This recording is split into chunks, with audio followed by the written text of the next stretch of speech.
Hello and good evening, and welcome to what I'm sure will be a fun evening. It's the Wine Ninjas of the Good Morning Portugal Wine Club assembling. Two of us here in San Martino de Porto. You may have heard him talking about the geese flying south in winter, which I suspect was a reference of those beautiful geese flying over the Alentejo countryside. Here he is, ladies and gentlemen. Chinese Terrier of the, it's a bit of a sort of cultural mix, isn't it? Being Chinese Terrier, but actually being a ninja.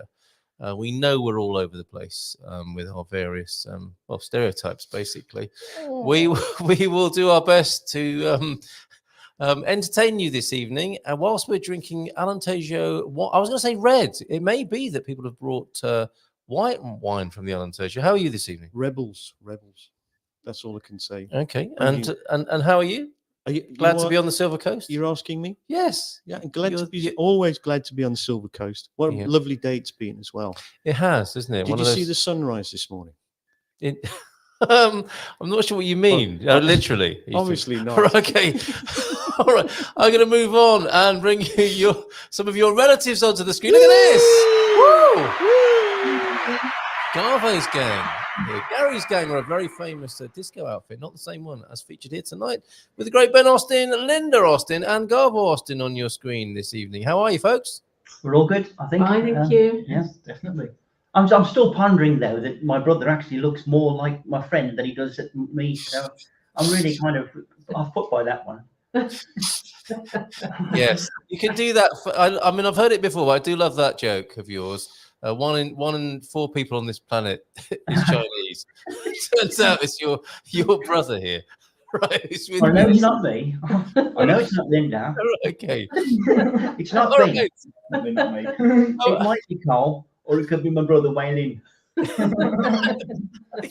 evening to you, Ben Austin. I'm sure your hair's grown like many factors since I last saw you, which I think was only a couple of weeks ago. What are you doing? What are you eating or drinking, for that matter?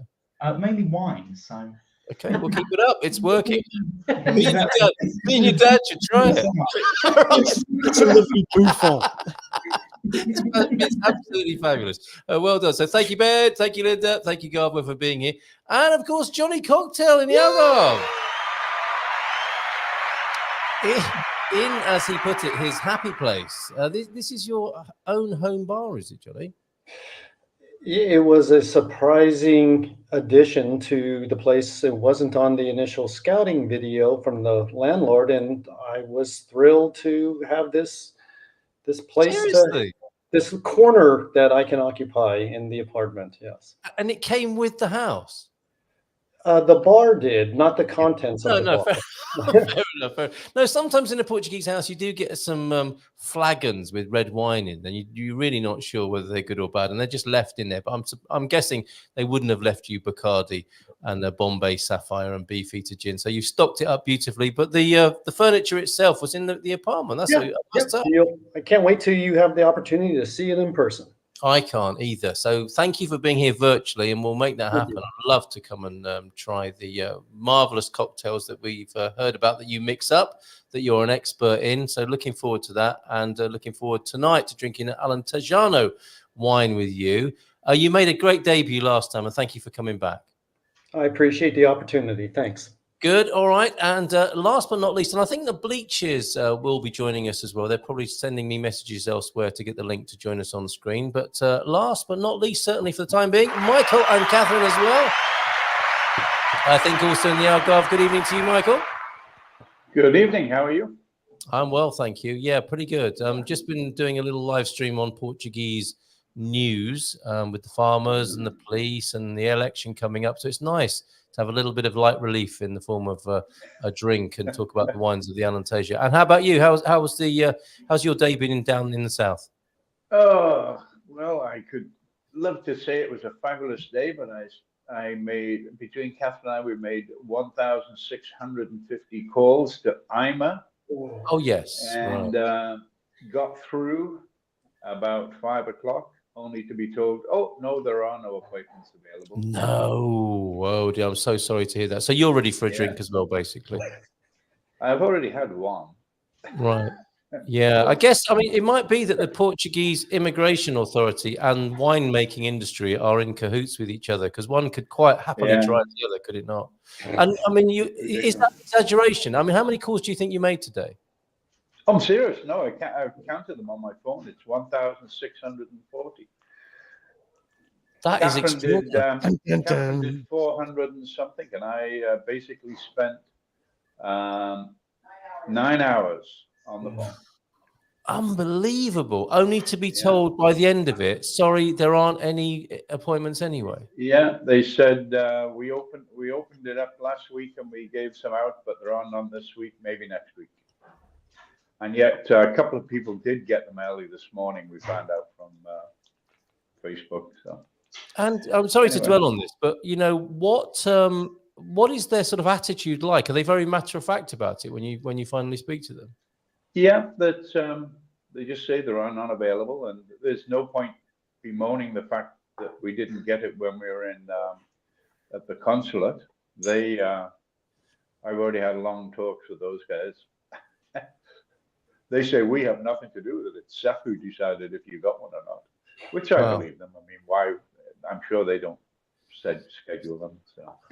Well, anyway. Good for you, sounding so stoic and philosophical about this, but no doubt ready to enjoy a glass of red wine. And good evening to you, Catherine. Looking forward to seeing you and having a drink. Yes, my scullery maid is just about to appear.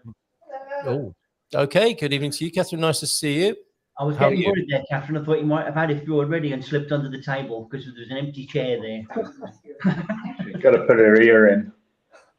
Okay, excellent. And we're joined already by Delash Gisette Claude, who I think may have joined us before. Are we being offered 700,000 euros tonight already? That's not a bad start, is it, to the evening? Wow. I'm so glad I'm here. That's great stuff. Okay, well, send the details, and unless you need us to deposit 700,000 euros, which we gladly do, just send us the details, and we'll sort that out before the end of the evening there, Delash. Okay, I've got a lovely little video for you to get us in the mood for the Alentejo. Maybe before we do that, we can share which wines we've managed to get. I've brought, if I may start, I found this one, which I've not seen very often, San Miguel, a red. And something a little bit more familiar, the Adega do Borba. Okay, there you go. So, and one of those is 690, I think, and one was 390. So it'll be interesting to see what the extra €3 gets you with that, as Terry and I tried that. Garvo's gang, what have you got over there from the Alentejo? We've got two to try tonight. Excellent. I had them both separately before, but never put them head to head, which is going to be an interesting night, really. All right, let me give you the solo shot there so we can see what you've got. The first one is this one. How do you say that? Oh, yeah, the old standby. Musculego, yeah, which is Little Owl. Apparently. The owl one, yeah, great. And then we got the River Guard, Garda Rios.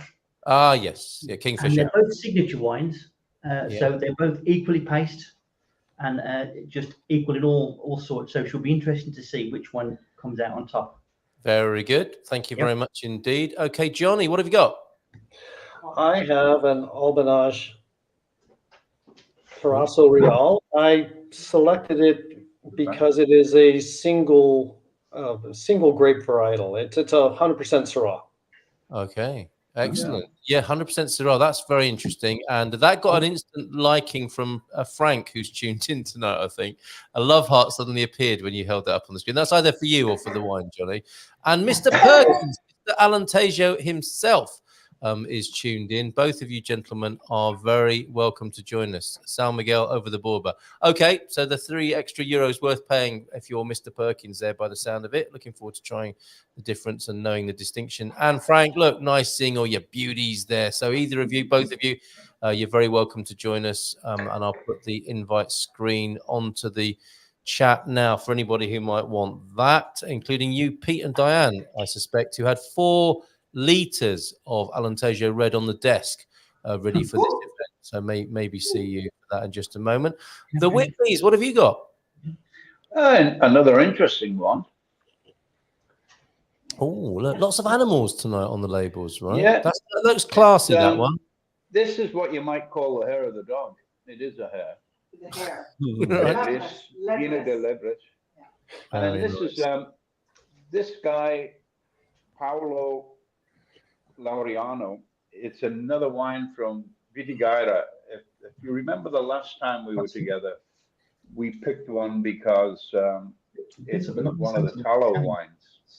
Chocolatey. And bitter. this guy makes his wines in the same area. He doesn't make them in the same method. He doesn't use the tallows, but it's I've just had the first taste, and it's really reminiscent of that region. So it's obviously the soil. It's got a lot to do with it. Okay. Southern Alentejo. Yeah. And you sound like you've got that locked in your sensory memory, the flavors of that region. No, because the last one was so interesting. The most interesting Alentejo. I'd recommend anybody get it. I'll buy another bottle for sure, and next time around I'll show everybody what it was. It was fantastic. Or just come on by. But this guy is this bodega is adega is it's between Évora and Beja. It's closer to Beja than Évora. Okay, the two principal towns, I'm guessing, of the Alentejo there. Yeah, okay. And to give us a little bit more context, and I know you want to get drinking, but I've got 3 minutes, I think it is, of a bit of Alentejo propaganda here in the nicest possible way. This is their own film about the region, which I think is it's 5 minutes. So let's have we can have a little sip, can't we, while we're watching? You'll see the tallows in this video too. All right, let's have a look at the wines of the Alentejo, then their own video, and we'll have a little sip while this is going on, and then we can report back afterwards.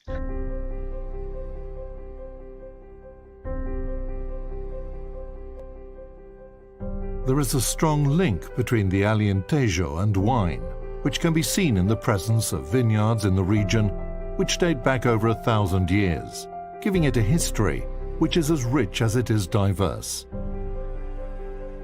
Tartessians and Phoenicians, Greeks and Romans, Christians and Muslims, all passed through here. The Portuguese received a historic, technological and cultural legacy from all these civilizations, which continues to this day. The Alentejo is in the southern part of Portugal and makes up more than 1/3 of its land area, with a very traditional, unchanged landscape. The great majority of the region is inland and has a very marked continental climate, with very hot summers and cold winters. There is, however, an Atlantic coastal strip, the Costa Vicentina, which is milder and wetter at all seasons of the year. The absence of any mountain ranges which would form a condensation barrier means that the influence of the sea is quickly dissipated at a short distance from the coast. The gently undulating plains extend across the whole of the Alentejo, although there are a few important orographic accidents. The Serra de Salmamed at 1,025 meters and the Serra d'Ossa at 600 meters are the most significant and have lower temperatures and more humidity than the surrounding plains. The soils of the Alentejo are very heterogeneous. There is schist, agate, different types of clay, marble, limestone and granite in countless combinations. The Alentejo has been a dénomination d'origine, a designation of origin, since 1988, divided into 8 sub-regions. The north, Porto Alegre; the central zone, Borba, Redondo, Reguengos and Évora; further south, Vidigueira, Granja Amareleja and Moura. The Porto Alegre is the most original, with the different geographical topography of the Serra de Salmamed and old vines from mixed species of grapes, which are grown at elevations of more than 600 meters. This wine has elegance and minerality. Then there is the classicism of the wines from Évora, dating back to the 15th century, and the perfect equilibrium of the ones from Borba as a result of its special microclimate. In Redondo, the vineyards are sheltered by the Serra d'Ossa, while the poor soils and rocky outcrops which dramatize the landscapes of Reguengos produce full-bodied, powerful wines. Vidigueira has original fresh wines and a great tradition of white wines, with the Falha da Vidigueira affecting the climate, funneling the influence of the sea to this inland area. It is here too that we find the largest number of producers of Vino d'Italia, a Roman wine-making technique involving the storage of wine in clay jugs, which has been practiced in the Alentejo for 2,000 years without a break, and is closely associated with this area of Portugal. Finally, the hottest and most arid regions, Granja Alentejo and Moura, produce wines correspondingly full-bodied, smooth, and of high alcoholic content. There are many indigenous, high-quality species of grapes from traditional plots. The best-known whites are Antalvage, Roupeiro, and Arinto, while the classic reds include Aragonês, Trincadeira, and Alicante Bouschet. All the Alentejo wines have abundant and seductive fruitiness, are full-bodied, and incredibly consistent, harvest after harvest. When analyzing the diversity of styles, we should take into account not only the terroir, but also the dynamism and creativity of the wine producers. The Alentejo is synonymous with purity, with unique products, with unrivaled cuisine, with biodiversity, with a spirit that lives and breathes in a liberating landscape. This is our vast, immense Alentejo.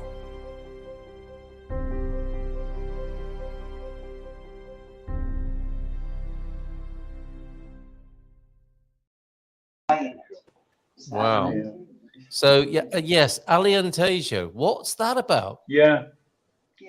I think you made reference to that, didn't you, Michael? Alentejo. Yeah, we were. Yeah. Poor coaching. We're reading the label on this wine, and I'm trying to see how in his pronunciation he got it.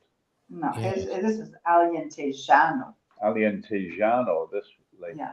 Yeah, that's a different thing. But I think there's a time in Portuguese where you actually add a little I pronunciation in there when it's prior to an E. I've seen it. I've noticed it in a few words. So I think I've never heard it on Alentejo though. No, I don't think anyone has here, have they? And I'm guessing that was a script sent to London for that actor to read, and he looked at it and thought, "Love, what do I read here?" And a producer like Chinese Terry here would have said, "I don't know, make your best guess at it, and we'll just send it over and see what happens." Have a stab, love. Have a stab at it. Come on, it's nearly lunchtime. Okay, look at the marvelous Alentejo. That'll do. Yeah, I think. But great. How do we actually pronounce it? Really, Alentejo. Yeah. Alentejo, yeah. Alentejano. Ben, what would you go with? You're probably the best to ask here. Oh, let me just unmute. No, you've muted yourself there, I think. No, that's all right. We should be open now. Is it? Yeah. Okay, there he is. We can hear you. As I was saying, sem dúvida, Alentejo. Alentejo. Yeah, right. Alentejo. Okay, but not Alentejo. Anyway, who's this Alan? Yeah, he's more wines. Yeah, and I think Neil is tickled by that Alentejo. Lord Gilchrist, All Rise, is here as well. I love Alentejo Reds, Algarve too, particularly Vino d'Italia there. And evening, everyone, from Lord Gilchrist. Right, so what have you been sipping on whilst we were watching that? Let's go to... Oh, sorry, go on, Michael. We learned an interesting factoid. You know where the word Alentejo comes from? Well, I would think it's of Arabic origin, but tell us more. It was a Roman word when the Romans were in Lisboa, and they talked about the wines that were from Alentejo, across the Tejo. That makes a lot of sense, doesn't it? Of course, yes, Tejo's got to be in there, isn't it? And that's, however, didn't the... See, I've struggled with this. Is the Tejo, or is it the Targush? And the Romans called it the Targush. That was their name for it, wasn't it? It was the Targush, I think. Might have been the Moors then, Michael. No, but what we'd heard, it was the Romans who called it, but it could have been the Moors. Right. Well, we'll be laughed at in the same way possibly as that actor was reading out Alentejo. Yeah. we've made our own contribution there. Go on, Johnny. But it is from over the Tejo. Yeah, definitely. That makes a lot of sense.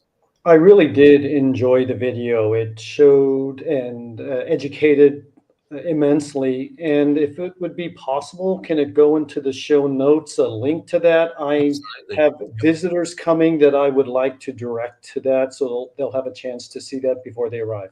You make a good point. I mean, all joking aside, I mean, it is beautifully produced, isn't it? That shot of the rider there with the shadow of the horse cast across the vineyard there was superb. So I think Terry, with your background in video, did you think it was an impressive production? I thought the horse was absolutely huge, A but then I Lusitano. discovered that it was a shadow. That really attracted me.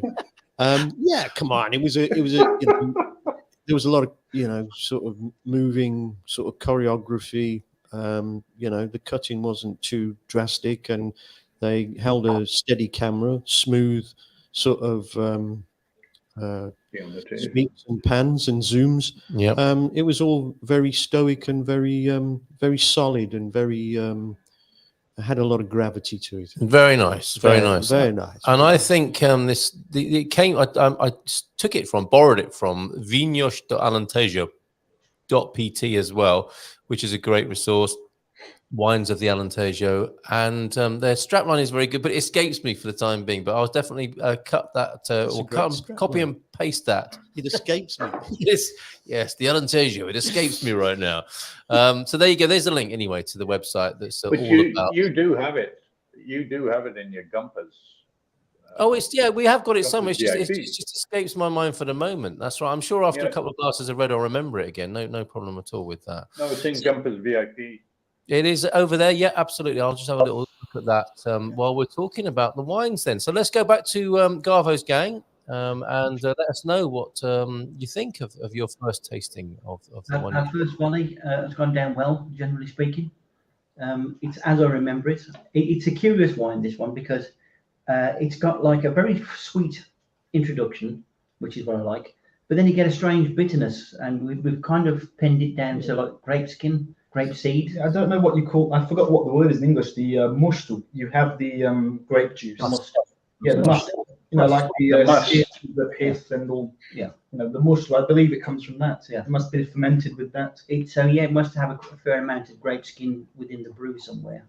Because it comes in as your normal sort of Alentejo, quite full-bodied, slightly sweet red, but then tails off to quite a sharpish, bitterish sort of end. It'd be easy to mistake for a tanning, but it doesn't have that the stickiness that a tanning does. No, it doesn't get a pure, bitter, earthy taste. Almost dark chocolatey sort of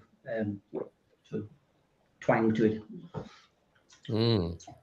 And that's the one with the owl on the label that you're talking about. Very little complex description there. Let's go to you here in the studio here with us, Terry. What do you make of this then? We are trying the Adega de Borba, first of all. Very reliable. Yes, you here. I actually think that's a great little choice, a good choice, because it's a great sort of standard wine, very workmanlike, which I've honoured wearing my boiler suit tonight. Oh, okay. I think you can never moan at this wine. You buy it, wouldn't dream of it, and I can't say that it's totally memorable, but it's not one of those ones that you would remember for anything bad either. It's just great. I love it. A good red wine for the blue collar. Solid, a good red wine for the blue collar. Couldn't have said it better myself. After a hard day's work. I drink that every day. I mean, it's just it just performs. A cracking start then for us. Then I think with no disappointment so far from the Alentejo as far as all of the Austins are concerned. Linda, we haven't heard from you yet. You have a very different approach, as we recall from these 60 or so wines we've tasted over the last nearly 4 years now. What do you make of this, Linda? Wow, 4 years. Oh, I think you're muted again over there, Garvo's gang. Okay. Oh, hold on. Try again. Go ahead. Yeah. Okay. It's a very pleasant wine, very drinkable. It does have that bitter taste that I'm not so sure I like that actually. But it's not a really heavy wine, and it doesn't really have a long finish, so it's quite a pleasant wine to drink. Okay, thank you very much, Linda. And Ben, we didn't hear from you either. I'd be quite It's all right, pleasant, though, you know, that bitterness toward, I would agree with you as well, the bitterness towards the end is a bit displeasing, at least for my taste. It is. Yeah. I struggle to really pair this wine with anything because of it as well. I'm trying to think in my head a dish that might go nice with it. You know, maybe a porco Alentejo or some, you know, something traditional from the Alentejo, but because of that slight bitter attack at the end, I'm struggling here. I think perhaps it's just a drinking wine, because it doesn't have that heaviness that you would have perhaps if you paired it with meat. So I think you could just sit and have it as a social drinking wine. Okay, all right. And you could call it the Brexit wine, ending with bitterness, as it does. But let's perhaps not dwell on that. Let's go around the screen. Thank you, Ben, Linda, and Gary. Johnny Cocktail in the Johnny Cocktail Bar. There, what do you have? Would you care to suggest a pairing with a red from the Alentejo that's bitter rather than acidic? Is the sense I'm getting from the Austin household there? Well, I wish I could pour them a glass of what I am having, because it is completely absent of tannin or bitter on the finish. It's a nice clean finish. I picked this intentionally because of the wines to which I'm accustomed drinking. Bigger, bolder reds. I like Syrah. It's one of my favorites. And what I find mostly from the Alentejo is it's can be a backbone with a blend of the three varietals that were mentioned in the video, only one of which I experienced before my arrival, the Alicante Boucher. But the others, they're completely new to me. I'm enjoying them immensely. I was really looking forward to this episode, especially where I had sought out this 100% Syrah. This winery did not have a website. After I got back with the bottle and trying to investigate it, I wanted to learn more about the winery, its absolute location within this very wide geographic region. I couldn't do that, but I did find through other sources where evaluators, trackers of wine, they were scoring their wines across the board as generally a 3.7, 3.8 on a 5-point scale. And I think this fits in with that. I was hoping for more. I wanted more spice out of the Syrah, a bigger, bolder fruit bowl, you know, of the cherry and the essence from that. But again, I would agree that I'm pleased with this wine. I would drink it again, but I'm going to continue to look for another winner that I can bring you. Okay, excellent. And that's the Syrah you're talking about there. Correct. Yep. If we can have the we'll have another look at the labels before we finish. Now or later, what's your preference? We'll come back to them all, because we'll come back to our own scores for each of them, and then we can hold the labels up. So some good serving suggestions, actually, or pairings. These are kind of bold dishes, aren't they, that would go well with these Alentejo reds. Shin of beef served with a full-bodied red, although that was in the Algarve, and Lord Gilchrist suggesting, I'm sure this will be popular with Gary, having it with Javali. You know, like a strong red is always going to work well, I think, with a Portuguese Javali. That's the wild boar. Anything with Javali, you know, red wine, white wine, rosé wine, gin, Coca-Cola, lemon. anything goes with Javali. Everything all in one glass, mixed together. Mixed together. We won't give a Bit of ice. monkeys out. Oh, and talking of cuisine as we are, before we go to the Whitbys, the 200th McDonald's restaurant is about to open in Rio Mayor as a little bit of fast food benchmarking there. Isn't that interesting? I don't know how to feel about No, says everybody. No. The Whitbys, over to you. What's your initial response to the one you've purchased for yourselves? I'd like to first of all go back with Johnny's comments. You know, you've heard me say many times that I think one of the minor downfalls with Alentejo wines is it seems like everybody tries to make sure they're of a certain style, and there isn't a lot. There's not a lot of really broad difference in the wines. That's why I like this wine from Vidigueira, because it's quite different. And it's surprising that the Syrah doesn't have the spice when you consider the heat we have here. It's perfect for growing it. It's surprising, isn't it? Okay, are you saying that people tend to conform when they're making Alentejo wines, and they make an Alentejo wine rather than doing something like Luis Pato, where he's, you know, the maverick and the unorthodox winemaker, and he tries to do something different? I think so. I mean, they're uniformly good. Yeah. I mean, even a cheap bottle is good for its price. Yeah.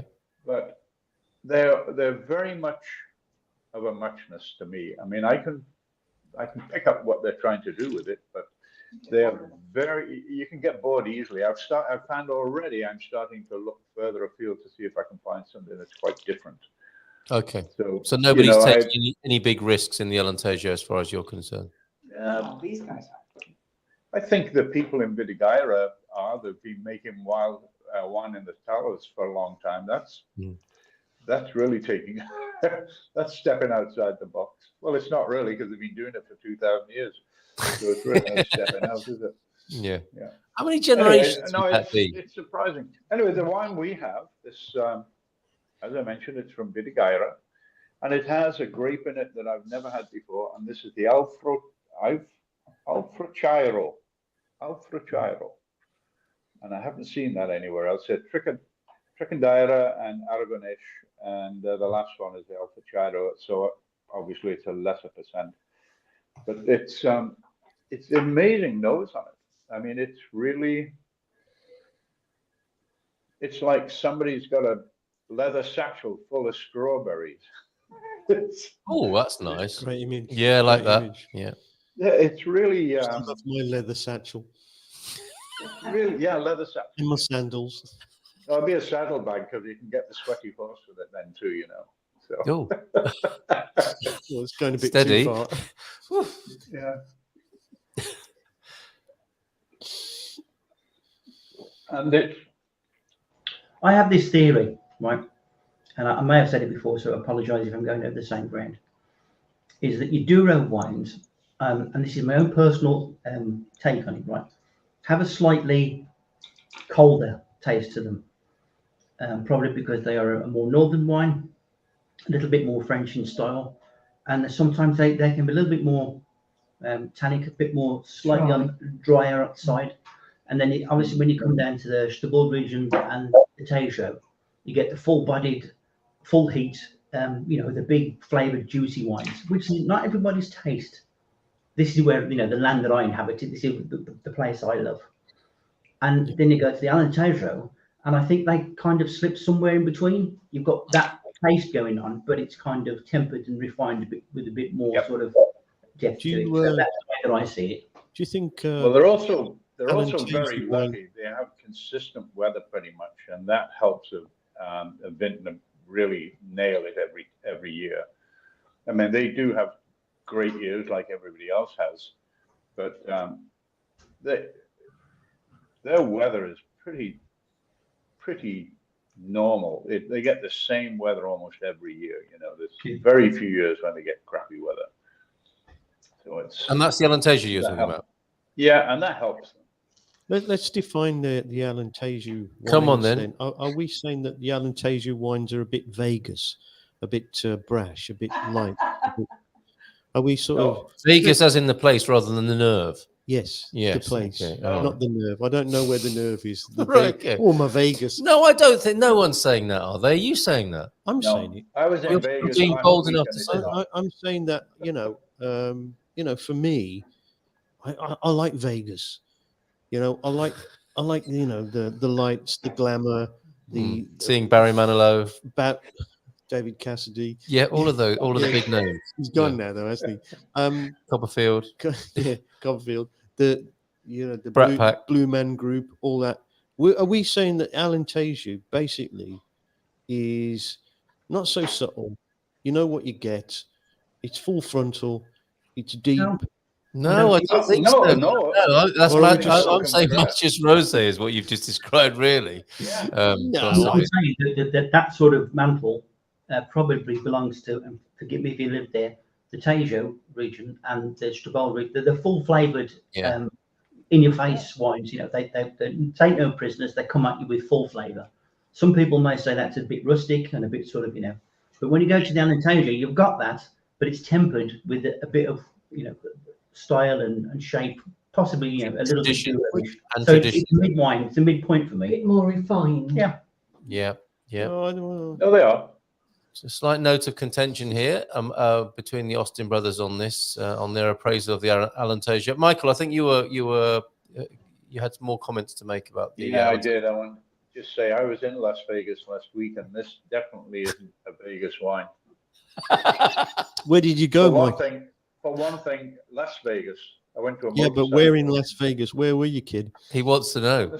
What goes on? What went on there stays there, mate. You can't ask Can you questions not like talk that. about that? You can. Didn't you see the sign when you went in at the airport? What happens in Las Vegas stays in Las Yeah. Vegas. So There you go. Yeah. But where were you, kid? Where did you stay? I It's approaching stayed you. in the south. Center Station, South Station, I think it's called. No, it's not South Station. It's just south of the airport. It's on the south end of Las Vegas Boulevard. Right. So, what was it? A casino or something? It's a casino and spa, and there was a motorcycle auction for 2,000 motorcycles. Oh wow! Of which I sold 6. Not Did you? Palace. Not Yeah. Palace Station. What's that? Not Palace Station. No. It's actually the guy who owned all those stations owned this one. It's the south. South something. It's not station. How exciting! Yeah. How brilliant. exciting! I'm Can't seeing. remember. No, but Anyway. you have a very characteristic look. There are. If I could describe you like a wine, Michael, there's sort of top notes of Michael Caine, and a little bit. Caine. I've got my Michael Caine. Mike glasses. O'Kane, Yeah. and also Elliot Gould in Ocean's 11, which of course he was there in Las Vegas, wasn't he, in the movie? Yeah. Playing the part of the boffin, charismatic boffin character in the Ocean's 11 team. And I can see you there in Las Vegas. And how exciting. You were auctioning motorcycles. I wasn't auctioning them. The company was auctioning them. I was just selling them. Right, okay, but you had Yeah. bikes for sale in the inventory. Yeah, I did, yeah. How exciting is that? British bikes. British bikes. Classic. And was it done in a real sort of classic Las Vegas showbiz No, style? yeah. When each of the bikes has brought on the smoke and lights and music? No. It's Yes, not like they that. did. Michael, they did. They Well, played that's at the AC, very DC, beginning. and- Yeah, at the beginning. Right. But there's a showbiz aspect to it. Yeah, a little bit. Yeah. Okay. So No, the how- auctioneers are true, American style auctioneers. These guys would have been better selling hogs than they would selling motorbikes. So, And presumably just like, scantily clad women, just, very, very superficial, not something I would Bring it- approve of, but no. accompanying the Bringing motorcycle. cocktails around. Yeah. Shiny and bling. Shiny and bling. Yeah, incredible. Well, how exciting is that? And Yeah. the Badger's joined us tonight. He's liking my top notes of Michael Caine with a finish of Elliot Gould and a bit of John Cleese going on as well, apparently, there too. How about that? You must be happy with that. Yeah. Anyway, we digress. Yes, we do. Sorry, my fault. Yeah. So this, when you get this in your mouth, is amazing. It's. I think they stay in Las Vegas. Certainly is. Go on. Yes, it is. Yeah. This has. It has a great mouthfeel in it, and it's dark chocolate with a little coffee, and what's the other one? Oh, and it really finishes long, and the long finish is peppery. It doesn't have. It's not very acidic, and doesn't have a lot of tannin. So it doesn't.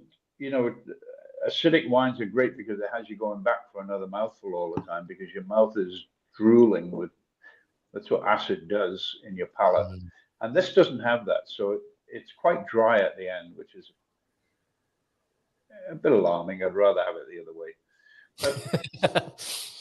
If An alarming if I finish. was if I was going to pick something to drink to eat with this, I think I'd get Catherine to make up a giant pot of bochechas. What are they? Pork The cheeks. pork cheeks. Yes, yeah, Yes. something really full-bodied and meaty. Really full-bodied and strong, Unctuous. great unctuous. Unctuous. And that's the word for it, unctuous. Unctuous. Unctuous. Yeah. And so the acid helping with that and adding to the full-bodied. Well, the lack of it. I mean, there's so much flavor in those bochechas. But this would go well with it because it's strong. It's a good heavy. I mean, anything that's sort of chocolatey like this, and it's not chocolatey in a bad way. It's Is there It's such a more, thing? it's more Bourneville than Cadbury's. yes, it's more Bourneville. Yes, More Bourneville than Cadbury's. The Brummies here will appreciate that. Okay. Terrific place, Good terrific evening, place. wine aficionados from the Squire of the Shires. Evening, Squire. Sounds gorgeous, says the Badger. Nice to see you here, George.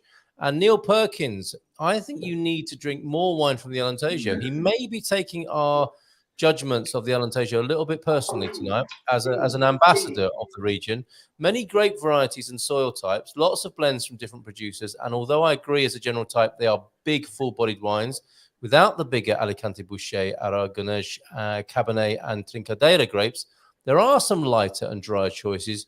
You just need to drink more. That's not a bad invitation, is it? That's a great way of summing that one. I accept the challenge. Yeah, we're all up for that, Neil. Thank you. Can you give us some names though, Neil? That could be quite helpful, couldn't it? Because I think Johnny's gone off piste a little bit with the Syrah, for sure, as a not the sort of grape you might be expecting, and the Whitbys, of course, with the Cheiro. What was it called again? Alfochairo. So that's like a sniff or a sense of something, isn't it? Again, another sort of Moorish or Arabic-inspired name there. Cheiro, of course, being a little bit of a hint of something or other as well, I believe. Lord Gilchrist, some reds have a lolly juice, delicious flavour. Have we got that tonight? A lolly juice. Well, we could go melt some, I suppose, but I'm not picking that up myself. Not getting that tonight. Lolly Okay. juice. All right. Okay. It's got something out of a carton, probably. All right. So we have the refinement has certainly been brought by the Whitbys and Johnny Cocktail tonight with one bottle, I think, from the Alentejo.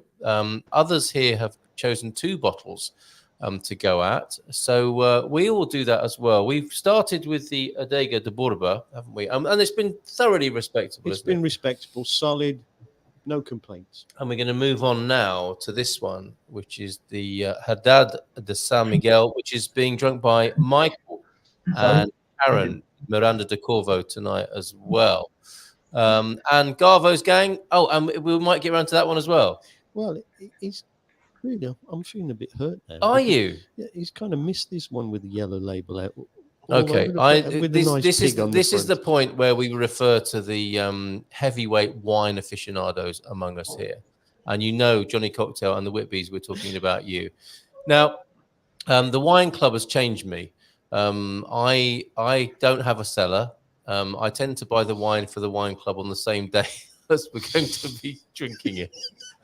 And there's another thing I want to ask you about, because you intrigued and amazed us last time with this idea of taking wines back. Like, you do it if you don't like it. If there's something wrong with it, take it back. That was an education. Now, not if you don't like it. Oh, if it's Not if you don't like it. Oh, okay. All right. If there's something wrong with it, take it back If without there's something flawed in the wine, Yeah. Okay. Now, here's another thing. I'm trying to be posh here with Chinese Terry here. He's brought me a wine, and I'm saying thank you very much. I'm going to lay that down and try it later. But you want me to drink it tonight, don't you? No. No? I don't. I just wanted to show the label, to be honest with you. Okay, all right. But that's an interesting thing, isn't it? When you go to someone's house with wine, I buy one thinking I'm going to taste it that night. And what's the etiquette on this? It doesn't get drunk that evening, generally speaking. Yeah, that's a good question. Well, what happens to that bottle of wine that you've They- and no one drinks it, and you think, I've paid a lot of money for that. I'd like to try it. Yeah. And you get to drink. When you bring a gift of wine to, Yes. I have researched this. Yeah, go When on. you bring a gift of wine to a house, it is up to the host if they want to serve it that night or not. And I'm the host. you can take it as a compliment. Yeah. If the host wants to put it in their cellar. There Yes, you go. there you go. I'd like to Okay. put that in my cellar, Terence. because Okay. it But also, we also make a point if somebody brings a wine to make sure that they know that we have drunk it and what we thought of it too. Yeah, if we don't have it that night. Even if it's not on the same night. So you Oh, might yeah. yeah, okay. All right. it very well may be that your hosts have pre-thought the pairings of food and course. drink that will Exactly. occur throughout the night. Yes. Exactly. Honestly, Yeah. exactly this. That I was Exactly. preparing. You read my mind. Yes, exactly. Yeah. Or I'm thinking you bought a $2.99 not. Alentejo and you thought of me. Geezer, this is I'm joking. $2.99. You'll drink that bottle of wine when you have chips and you're doing the dishes. Yes. Okay. Yeah, we No, get that.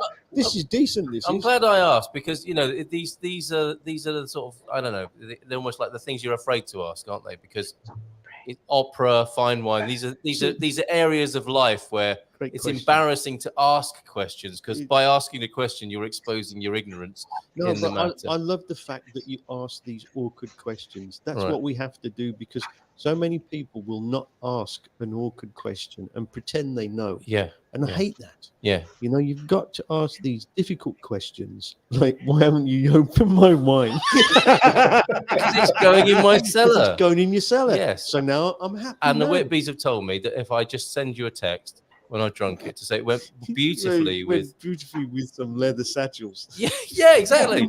That's There you go. yes. It reminded me of your satchel when I send you a message. Okay.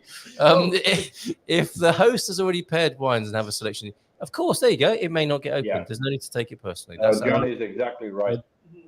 Back in the Exactly day. what happened. Yeah, thank you for that. Thank you for answering that. Johnny, did you want to add any more to that about the when you take a wine along to hosts? Well, I would bring a wine that I know my host would enjoy just because I know the type of wine that they like to drink. And there was no consideration or expectation that they may open it that night. Yeah, Yeah. okay, fair enough. And that's why when I'm trying to develop a reputation for the guy who always brings Terra de Demo, the spumant, which if people want to people want to chill it and open it when I'm there at the party, great. But otherwise, it's like if you buy fizz, people can put that to one side, can't they? And then drink it and think about you later on, if you like, not that same night, but so if taking something along that's a little bit of different or a bit of a speciality might be quite a nice touch as well, rather than trying to second guess what you'll be eating that evening. I think that's been dealt And I with. have one more point, Go on. Carl. Yep. If you bring a wine that you really want to taste because you've never tried it before or for whatever reason, take 2 bottles and say, I would like you to try this tonight. But don't expect that they're going to necessarily serve it, just going to try it. So you could do that. Or what you could do is just get a bottle opener, open the wine and say, anybody want some of this? Yeah. So- Yes, break completely, taken by surprise. Yeah. Exactly. Okay. Or you could just take it home. That is really poor form, isn't it? Yes, it is. Like That thinking, is bad. yeah, thinking. Well, they haven't Don't get opened to it, take so that. they haven't opened it. So I'm just going I'll to take take it it. back with me. I I think it's Paul you haven't Thomas opened my wine. That would be hilarious. You haven't opened it. Can I take it with me? And then if you bring it back the next time you visit, Yeah. yeah. And you don't leave a receipt. We used to have some pretty big parties. We had a really great Parisia and brick oven on our property, and a great big patio. And we'd invite people in the summertime. We'd have what we call a meat fest, and it literally was a meat fest. We'd do the replica of an Argentinian Parisia, and it would last from 1 o'clock in the afternoon till when the last person went home. It's all about eating meat. It's all about meat. Vegetarians do not apply. And Sounds good. what we found was we would get a lot of wine, of our own wine that we knew people would like, and we'd get it ready, and it would all be stuck there ready, and people would and the glasses, so people could come and help themselves to the wine when they're ready. And people would bring wine, and we noticed that all the time people would bring wine and put it behind ours, and they'd only go into that wine after our wine was finished. Okay. Now, I'm not saying we had fantastic wines, but they were always good quality wines that, you know, people enjoy drinking. And we noticed that the other bottles would get pushed to the back, and we'd find all kinds of stuff the next morning. Because what happens a lot? Yeah, no, I understand that. What happens a lot with people is that they actually do bring cheap wines to these types of dues. Yes. Right. Yeah, So, sometimes. Yeah. yeah, you know, They shouldn't be invited back. they shouldn't be invited No. back. That's why I never We get will invited be anywhere. judging you. Yes. Did it But you have look to like remember this? too, There's some meat. it was like that on steroids. Yeah. Yeah, this is Johnny. Do you want to explain? Do you want to talk us through your slideshow? Because it was a delight to show these pictures this morning. Well, this Así secretos. the past weekend we went to the Almond Festival, the Almond Blossom Festival in Castelmarim, actually north of Castelmarim, and Oh, this was a place that I stopped for lunch. Yeah. And I called it meat boat or meat yacht. They served it on a roof tile, like you see there, lined with paper. And there were 6 sausages, 4 cutlets, and some pickled vegetables and olives. And go at it. Yeah.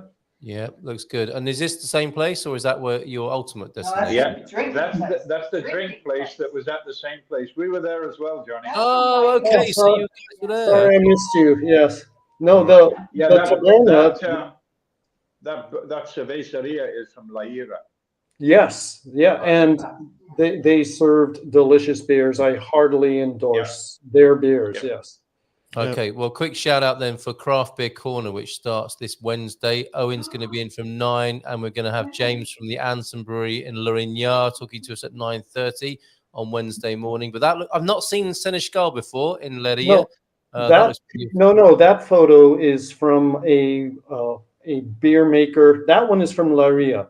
The other one is from Castelmarim, where they don't have a tasting room, but they have a storefront where you can take away packages, bottles, but they haven't worked their way through the licensing to have tasting on premises. Fantastic. Okay, we've got more questions for everybody, and we've got other wines to talk about here this evening. Some of us, if the host has already paired wines and have a selection, it may not get open. So I think we've dealt with that question, and thank you everybody for your input on that.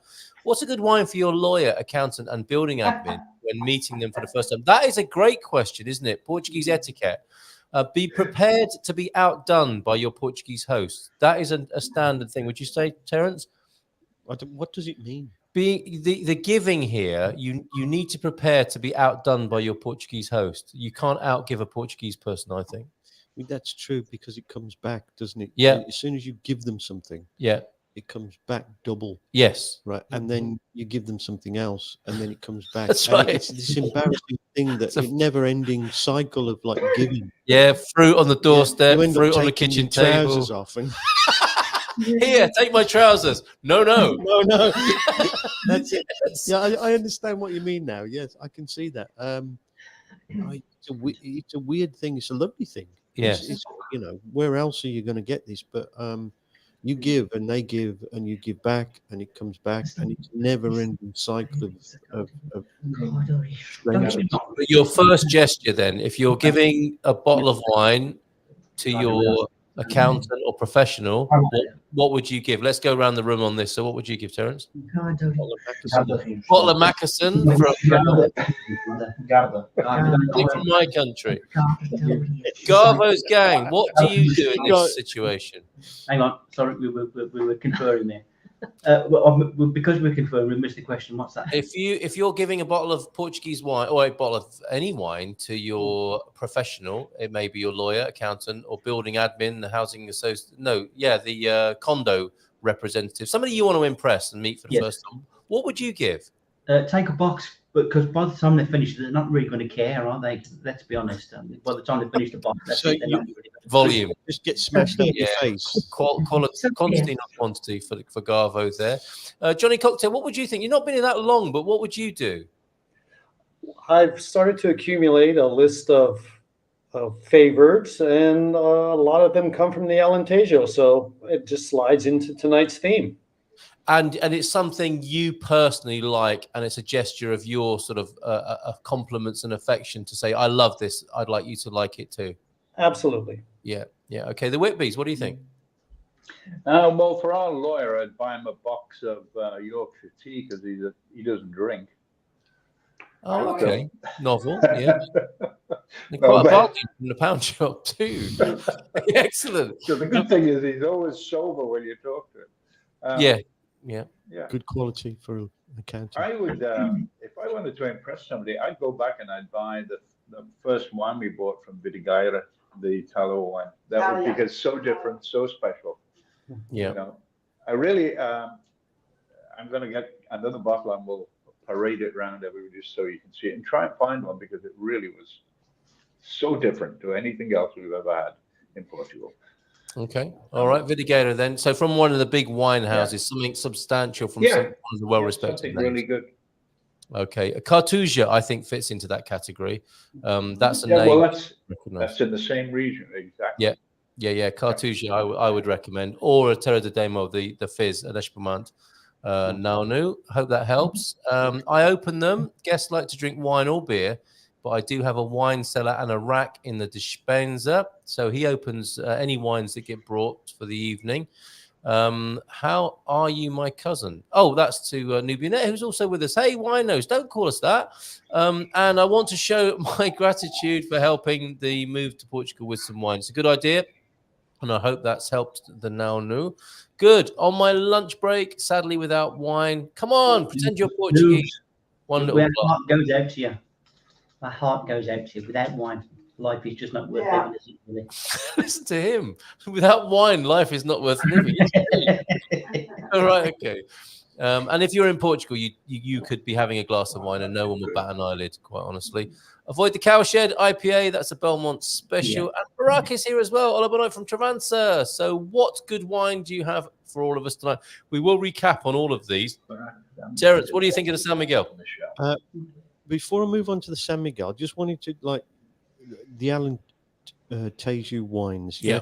And perhaps this is a question to my son who's sitting there quietly. Yeah. Benny. Yes. Are you still with us? What food? Yeah. What kind of variety of cuisine are we going to start putting with these Alentejo wines, kid? Something that I've been struggling with a bit here is, you know, we've got two very different wines. We've got one very sweet one, a bit heavier on tanning, and we got one kind of more full-bodied and very bitter one. There's a wide variety of Alentejo wines. It's a very hard topic to tackle. Topic to tackle. Yeah. Topic to tackle. Topic to tackle. Hey, don't be touching my tackle. No, wait for it. Here it comes. Here we go. And Javali. I don't know. You know, I think pork is a good place to start. You know, Javali. Oh, yeah. How about some just black pork? Because that is the Yes, that's Alentejo, isn't it? Porco preto. Maybe some sort of a chestnut puree of sorts as well. Go. A little Bordelais sauce with that. We're going a bit French there, but No, I know you're talking I about. tell you what, man. When you said chestnuts, out of both wines that we've had tonight, right? I'm struggling and experimenting. I'm thinking chestnuts, something with chestnuts, meat and chestnuts, which would suit the full-bodied whack of these wines. So I'm with you on that one. And I'm getting more of the bitterness that was spoken of before with this second Herdad de San Miguel. I don't know if you are as well. I prefer the first one. Well, the first one was raw. This one's a lot kind of more suave, smooth. Not unlike yourself. Excellent. Oh, Okay. you flatterer. I think it's 9 o'clock already. I think we should go around the room and do a bit of scoring. Garvo's gang, can you say more about your second wine? Right, we've hit the second volley, right, which is the No, this one. Garda Rios, right? Garda Rios. And my compatriots here, right, have chosen this as the better wine, which kind of affirms my thought. I've had most of their wines and never really had a bad one. And my favourite one of last year was a Garda Rios Midnight Selection, which is probably about 25 euros a bottle, but it was a stunning wine. It really was. So yeah, I'm happy they've kind of chosen this one. This one is a bit more cultured, a bit more relaxed, and the transition through the flavour is easier. And it's got quite a long finish on it. Yeah, it lives on the tongue longer, definitely. So we've had the contest, and the Kingfisher's won basically. Kingfisher's beaten the Owl. The older Little Owl was a decent little wine. It's okay, but nothing special. This one is better. Slightly notch up from that. It sounds like a Brothers Grimm tale, doesn't it? The Owl and the Kingfisher and the Kingfisher. Thing is, I mean, these wines are probably only about €5-6 tops. Yeah. So you're not talking big money, but you're talking pleasant taste. Yes. I don't know what everybody else's wine costs, so that might be an interesting. Well, we'll go through all of that. Let's in this last 5 or 10 minutes of the live stream here, review each of our wines, give them a score out of 5 of our own, and say a little bit more about them and the cost. Give us a bit of cost context. Let's stay with you then, Garvo's gang. Clearly the Kingfisher's beaten the Owl, but could you give us marks out of 5, the three of you, for both wines, and what it is you like about them? The Owl, it's your typical mid-range wine for that sort of price. 3.5 maybe for that one, which is a fair score from me. About 3.5 for that. Yeah. For the mushu, I would. Please give your own opinion. That's my personal taste. I like pairing wine with food, and I really struggle to pair that with It's quite something I can eat. So I'm going to give it a 2.5. Okay, that's fine. And the guy de Rioche probably just gets a nice 4, a nice even 4. Actually, I'll give it more. Really? Because I like the flavour of that. Remember the 5 now is your perfect wine. Yes, It's I know. faultless. Yeah, but I don't actually like really heavy, full-bodied wines. Budget wines. That is very pleasant to drink. Really got a lovely flavour, and I could drink a lot of that. So Has it hit the 2 glass threshold? 4.5 for me. Oh, okay. So quite a hit there for Linda. And 2 glasses, I'm guessing, then, if that's the case. Yeah. Well, Actually, we finished the bottle. Yeah, there's not a lot left, between really. us, There's a little bit of the Owl wine. so yeah, probably 2 glasses. Yeah. All right, very And good. before we move on, right, before you sign off, I want to go back to Ben because he's going to tell you about next month's. We don't want to make any commitments yet. Okay. Oh, okay. But Okay. We've got some would you like to exciting outline, things. possibly? I think we should leave it as a bit of a surprise. Oh, I don't know, because I'm excited myself. I'm probably a bit of week came out when you told me. Come on, tell us. This is exactly what I don't want to tell people. It is. We can't have everybody weeing themselves here tonight. So let's save that for the lock-in. You can share those details with us in the lock-in. And details. Too late. Oh no, man! Okay, this all is over my professional boiler studio. suit. Okay, all right. Blue collar, yellow trousers. Classic. Okay. Thank you very much, Garvo's gang. Let's go around to Johnny Cocktail. Please remind us again. You've got the Syrah grape, a single varietal from the Alentejo. It is called. Yes, the Albanese, the Terrasso Real Premium, the Syrah. It's a 2022, and to mix in a little bit of a culinary tip. So if I was having this and we were going to have maybe a rich stew with vodka and cogumelo, a tip that we usually do, we'll have enough bottles to serve the guests for what they'll drink during dinner, and have an additional bottle and put 200 to 300 milliliters into the stew. So then it makes a very nice transition. What you're eating matches what's also in the glass. So if we're talking whole numbers, this would be a 4, but it fits into the 3.8 range that was generally regarded for wines from this winery. Okay, but you'd have it again by the sound of it in the right. Well, yes, I would. And the right back to the pricing, I can't relate to absolutes because I go to a larger market. I only buy wines because I'm new here and I've got a lot to explore, and I never buy wines at a list price. I'm always getting them from a supermarket and not a wine specialty store so far. Yeah. And it's ridiculous that these wines are commonly, I can get them at 60 to 70% off what they may advertise as the list price. I don't know if they're playing with the numbers, but these are generally in the €4 to €6 bottle range. Isn't that After, amazing? with that significant discount.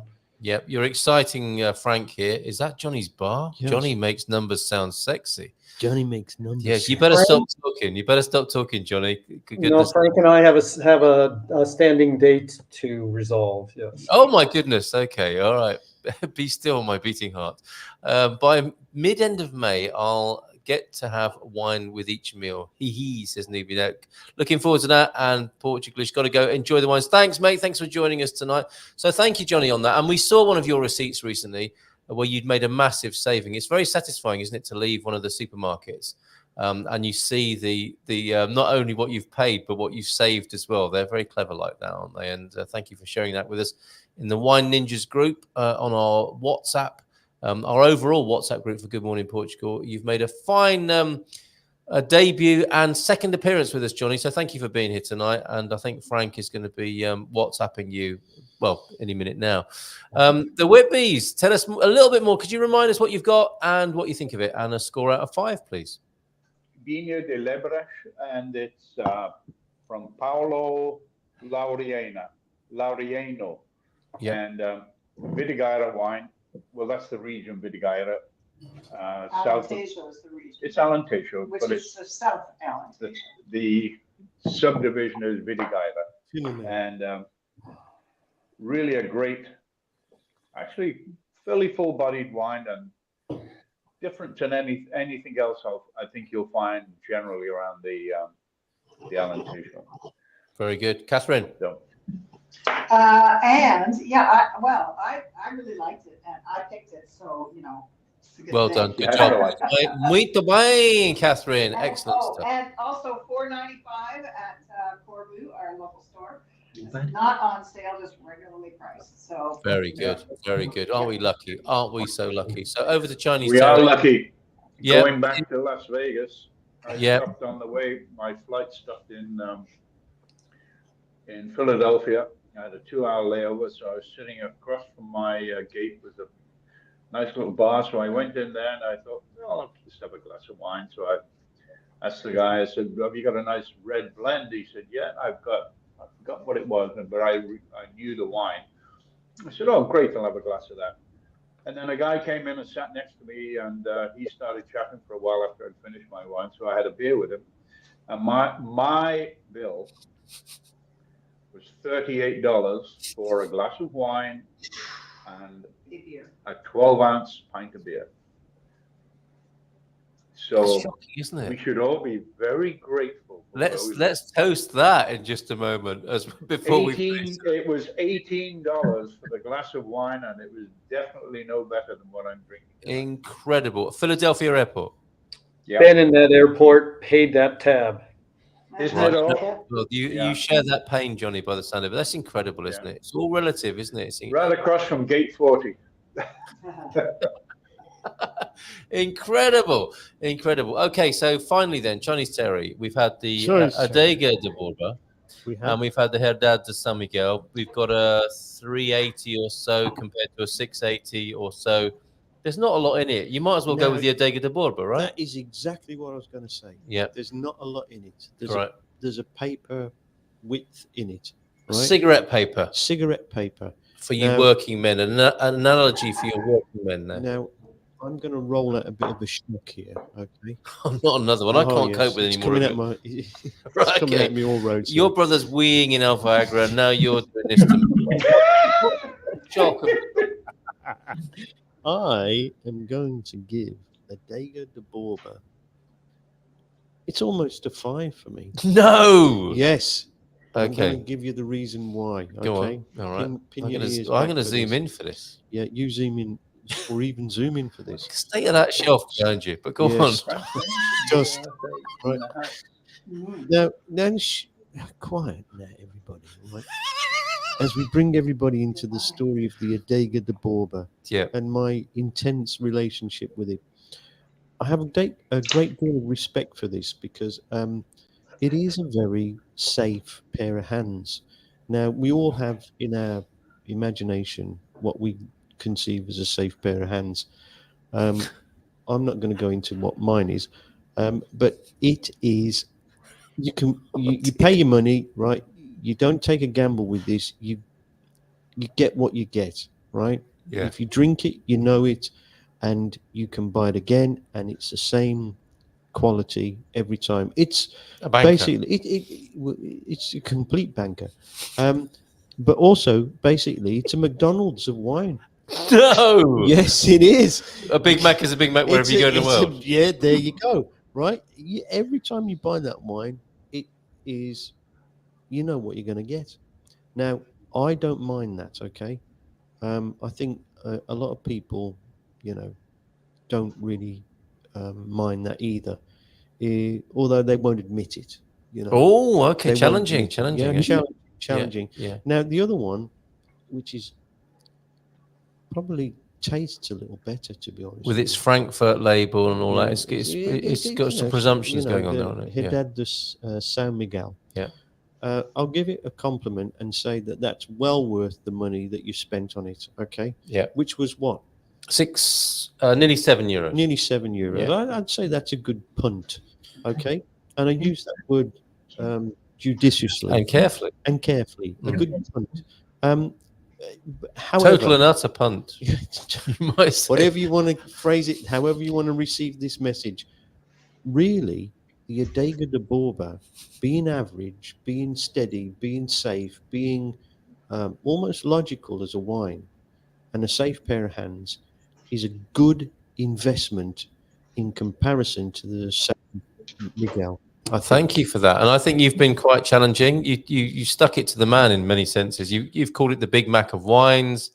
It's almost a communist red, isn't it? I think that analogy, comrade. It's a red wine for the blue collar worker. It is a red dawn in the wine.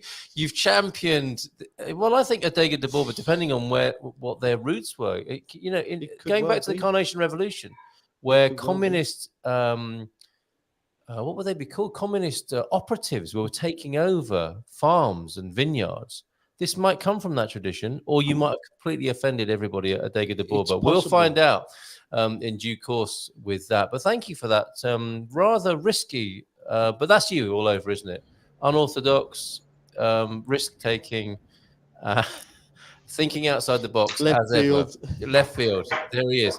Thank you very much, the Chinese Terry. They could have their own little gold sticker on there, the Chinise Terry Award or the accolade.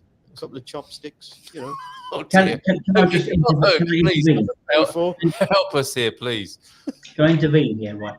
Yeah, I've just been watching Frank's comments down there. Can you put his comment back up again? I can. Chinese Terry is soothing and seducing the audience with his voice. He was just playing with us, wasn't he, all along? Now you see on that bottom line there, there's an empty space, Frank, and that is your space where you should be, mate. Exactly. Would love you to fill that space there because he should be in there. You are an enigma on your own, and I'd love to have you back. I really would. Back Frank. Bring back Frank. Yes, Come on, Frank. absolutely. Come on. Raising our glasses to Frank. Love to join you.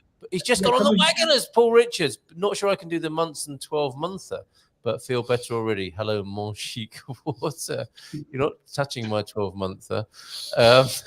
But yes, bring back Frank. Please do not spray red wine over me, Chinese Terry, from the corner there. On the computer. And I've got one final request for everybody. Definitely raising a glass to having Frank on the screen with us. Next time, folks, love you. There you go. So we love you, Frank. We love you. Yeah, we absolutely do. You should know that, Frank.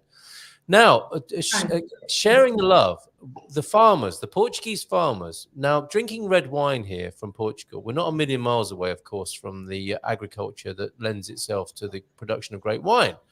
So is it a roast or a toast for the Portuguese farmers? If I may start first here, I'm holding my glass up to the Portuguese farmers, hoping that they will get what they want, whilst saying it's a bit more complicated than just them pushing back the EU and the Portuguese government. There are some serious structural issues in Portuguese agriculture which I think need addressing. It's a complicated matter, but broadly, More power to your elbows and your tractors, Portuguese gentlemen and women who are blocking the roads at the moment for reasons I can sympathise with. Moving on to you, Chinese Terry, toast or a roast for the Portuguese farmers? Well, let's put it in musical terms. Power to the people. Nicely Power done. to the people, right on. A typically blue-collar response for your Exactamente. standing in solidarity with your farming brothers. Solidaridad. Solidaridad to the Portuguese farmers. And no, Garvo, you've got something to say about this. Beautifully put on Facebook. Your elegy, no, it's not dead, so you can't really call it a eulogy, but your beautiful words about Portuguese farming and the agricultural superpower that some of us, especially you, feel it is. What do you have to say, toast or roast, to the Portuguese farmers? Look, if it's anything to do with farming, as long as it's not large scale monoculture, because that's doomed. I would say anybody that comes to Portugal, especially central Portugal, right, and starts farming on a sensible scale, sustainably, it's there to do. The world is your oyster, basically.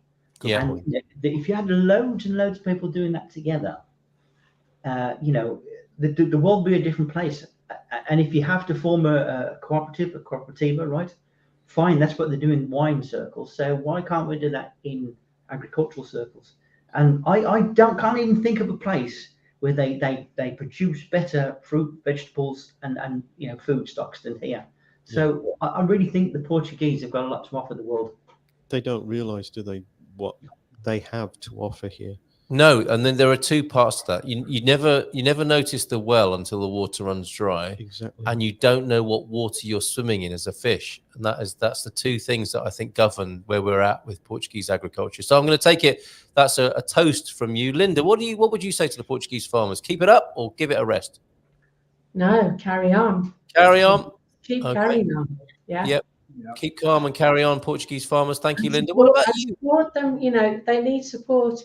If they're sort of like they're putting themselves out on a limb and they're doing organic farming in particular, then everybody should give them some support. Thank you, Linda. Dimas here saying Portuguese farmers have also begun to protest, absolutely blocking cars from passing on some of Portugal's main highways. Can we have, I don't like to sound in any way condescending or patronizing, Ben, and asking you to speak for an entire generation of young people, but I'm going to sound condescending and patronizing and ask you to speak for a whole generation of young people. What do you have to say on behalf of an entire generation about Portuguese farming? I stand with them personally. I think it's a conversation that isn't had enough, not just at the level of Portugal. We saw similar protests happening in France, Holland as well. This is a global conversation that definitely needs to be happening, and I'm proud of the Portuguese farmers for standing up for what's right. You're my favorite. Oh, nice one. Thank you very much. Thank you for that. Johnny, yes. Johnny, can I ask you, do you have a view? Toast or roast, Johnny Cocktail? Well, I guess I would be in the camp of not speaking for all of the 4-month residents, as well said. Yeah. And I want to remain completely apolitical. On one side of, I live in an agricultural area, whether it's terrestrial or aquatic. That and tourism are the mainstays of where I live. Yeah. And on one side of that is I acknowledge the slogan, no farmers, no food. That's an absolute truth. On the other side, I'll just go back to what you said, Carl, where you said, I hope they get all they want. From my background in my career, it's not that I just hope that I get what they want, but I would say I hope I get what they've earned. Yeah. Because everyone should be fairly compensated for their efforts. They're providing a vital resource for their countrymen and beyond the country. So I'm teeter-tottering. No, fair enough, and I understand why. Thank you, Johnny. Excellent, erudite, and spot on. Thank you very much for that, Johnny. The Whitbees. Let's start with you, Catherine. What do you think? Toast or roast, the Portuguese farmers? Absolute toast. One of the things I've always said is the produce in this country is second to none, and they really obviously like and know what they're doing and like doing it. So we need to support them as much as possible. Okay, I'll raise my glass with you on that. If it's a drinking game, we're pretty positive by now. Aren't we? Michael, then finally. Oh, well, you were talking about a generation from a younger generation. I think there's a couple of generations should have done what we all did, and they'd appreciate the farmers and food better. Being on our knees, picking peas, strawberries, spuds. That's what we did when we were kids. That's how we learned to earn our pocket money. Yeah. And you don't see that anymore. It's the same in the US. People complain that the people are coming across from Mexico and stealing their jobs. And farmers in Maine are letting crops drop off trees because they don't have pickers. So it's a terrible, farmers have a really bad lot. And the world needs to remember there are only two industries in this world, farming and mining. And without those two, we wouldn't exist in the life form we are today. It's fishing is farming. Okay. Everything else. Thank you, Catherine. Everything else, you think about it. If you can't farm it, you have to mine it. Yeah, and our culture, our civilization is based on that. We don't think of those people properly. They both get a bad lot. And I think that's what we might talk about in our lock-in tonight, how we're thinking about those people, how they might be rewarded. But for the time being, thank you all. I think basically it's a thumbs up, isn't it, for Alentejo Wines? It's been a fantastic showing for the Alentejo. And we might go to another region. Look at that, 3.7 for that, €4.95 wine. Thank you all. There was a great idea. Whoever it was, I think Garvo said, let's go for a region and pick something because that's going to be easy to do. It's a great idea. So we might pick another region next time and do the same thing. What about the Douro? No, far too safe. Yeah, it is an unsafe boring. Or what about the Alentejo? We've just done the Alentejo journey. I meant the Algarve. Next time, we might have a different plan, but we'll discuss that in the Latin. Oh, yes. That was the thing you weed yourself about. Okay, let's play the music. And thank you, everybody, for indulging us for so long. We should have been gone out of here about 30 minutes ago. Take care. Bye for now.